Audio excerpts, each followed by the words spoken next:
Bismillahirrahmanirrahim. Assalamualaikum warahmatullahi wabarakatuh. Selamat pagi anak-anak kami sekalian. Di sini saya pada pagi hari ini akan menyampaikan yaitu materi pelajaran tentang protista, monera, dan bumi. Di dalam pelajaran IPA fisika bahwa ilmu fisika yaitu menyangkut tentang benda-benda yang besar dan jauh kedudukannya. Oleh karena itu benda tersebut bisa dapat dilihat oleh teleskop seperti contohnya bulan, bintang, dan planet. Kemudian dalam pelajaran ilmu biologi atau IPA biologi, di situ dipelajari tentang makhluk-makhluk yang sangat kecil yang kita ketahui seperti bakteri, alga, dan jamur serta virus. Makhluk tersebut dapat dilihat melalui alat mikroskop. Dalam hal ini Bapak akan menayangkan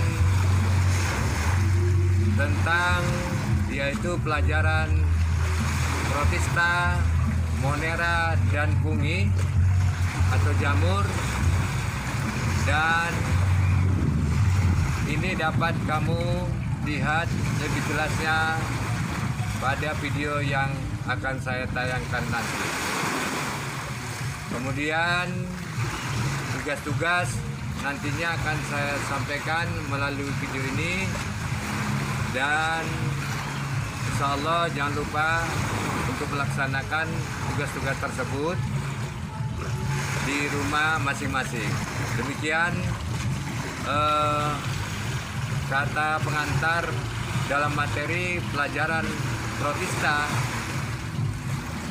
kemudian fungi dan monera, dan saya ucapkan terima kasih. Wassalamualaikum warahmatullahi wabarakatuh.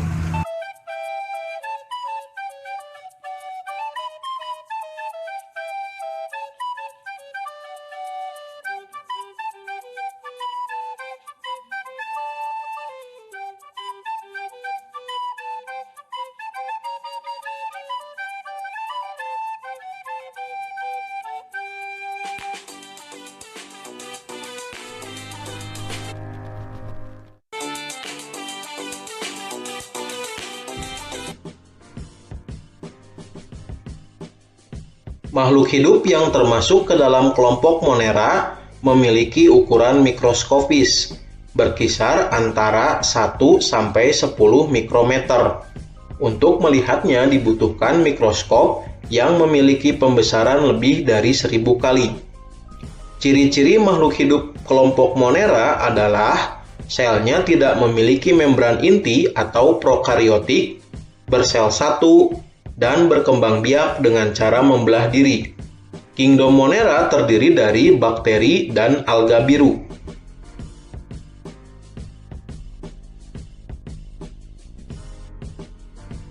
Bakteri banyak terdapat di sekeliling kita, bahkan di dalam tubuh manusia. Bakteri memiliki bentuk yang bervariasi, yaitu basil, kokus, dan spiral. Bakteri yang ada di sekitar kita ada yang menguntungkan dan ada yang merugikan. Sebagian besar bakteri memang merugikan, namun banyak juga yang bermanfaat bagi manusia. Contoh bakteri yang menguntungkan adalah Escherichia coli. Di dalam usus besar manusia terdapat jutaan bakteri Escherichia coli yang berperan untuk membantu memproduksi vitamin K melalui proses pembusukan makanan. Contoh lain bakteri yang bermanfaat adalah Rhizobium sp yang berperan mengikat nitrogen di udara bebas.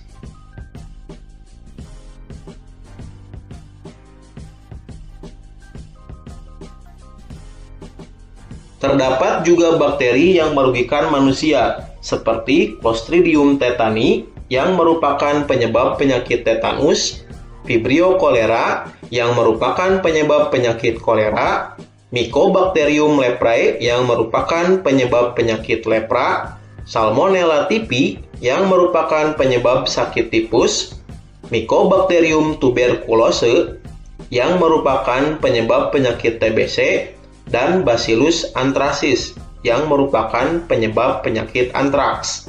Ada juga yang menyebabkan makanan menjadi busuk dan beracun, yaitu Clostridium botulinum.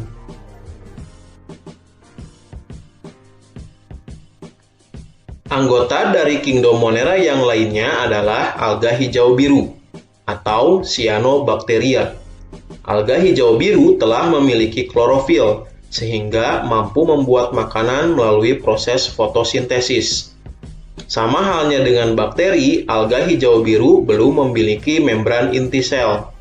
Contoh alga hijau biru antara lain Spirulina, Chlorococcus, Gleocapsa, Microcystic Oscillatoria, dan Anabaena azole.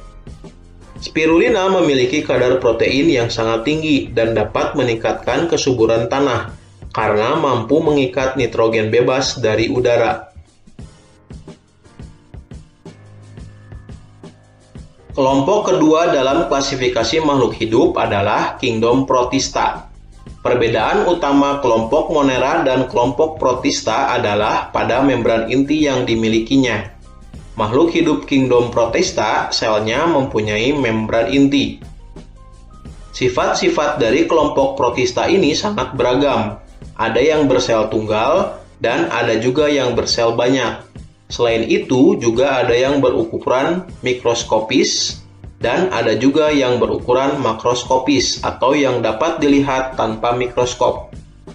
Ada yang sifat-sifatnya menyerupai hewan atau memakan hewan lain, dan ada juga yang memiliki sifat-sifat seperti tumbuhan atau yang mampu berfotosintesis. Kelompok Protista yang memiliki sifat seperti hewan disebut protozoa, dan yang memiliki sifat tumbuhan disebut alga.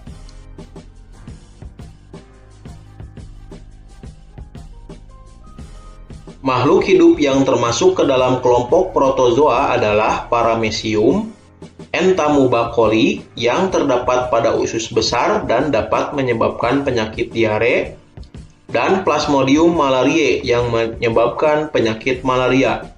Orang yang dalam tubuhnya terdapat Plasmodium, sel-sel darah merahnya akan banyak yang hancur dan mengalami demam yang tinggi. Penyakit ini menular melalui perantara nyamuk Anopheles.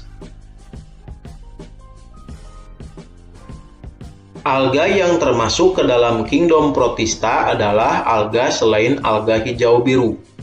Makhluk hidup ini dibedakan lagi berdasarkan warna dari tubuhnya.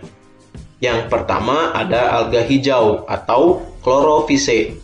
Mempunyai tubuh multiseluler, sel-selnya mengandung klorofil, berbentuk seperti benang, dan warnanya hijau.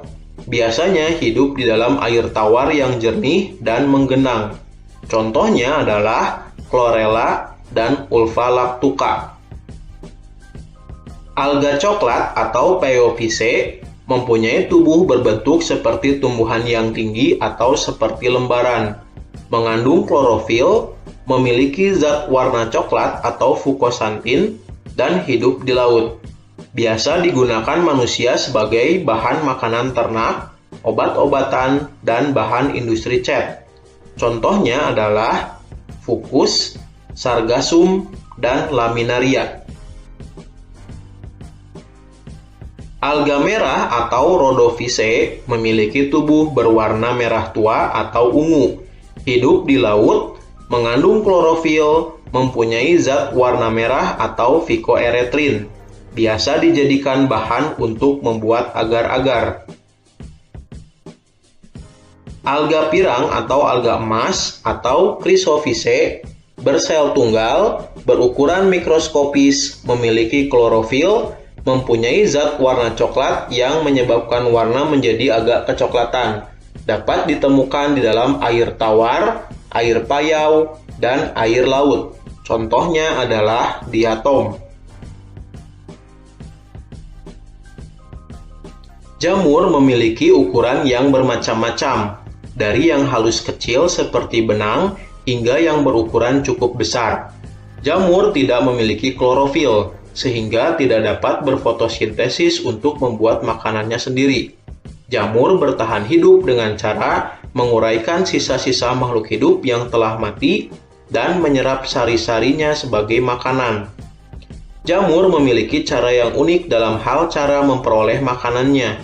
Jamur tidak menelan makanannya seperti hewan atau manusia, namun mengeluarkan sejenis zat yang membuat sisa makhluk hidup lain menjadi terurai. Jika telah terurai, maka sari-sarinya akan diserap oleh jamur.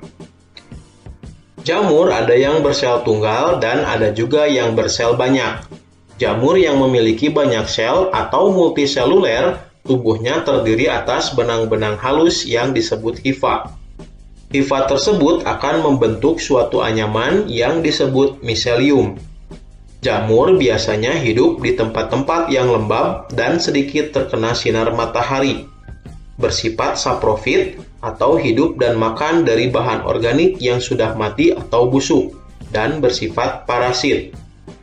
Perkembangbiakan jamur dapat dilakukan secara generatif atau kawin maupun vegetatif atau tidak kawin. Perkembangbiakan secara generatif dengan melakukan perkawinan melalui miselium. Adapun secara vegetatif, jamur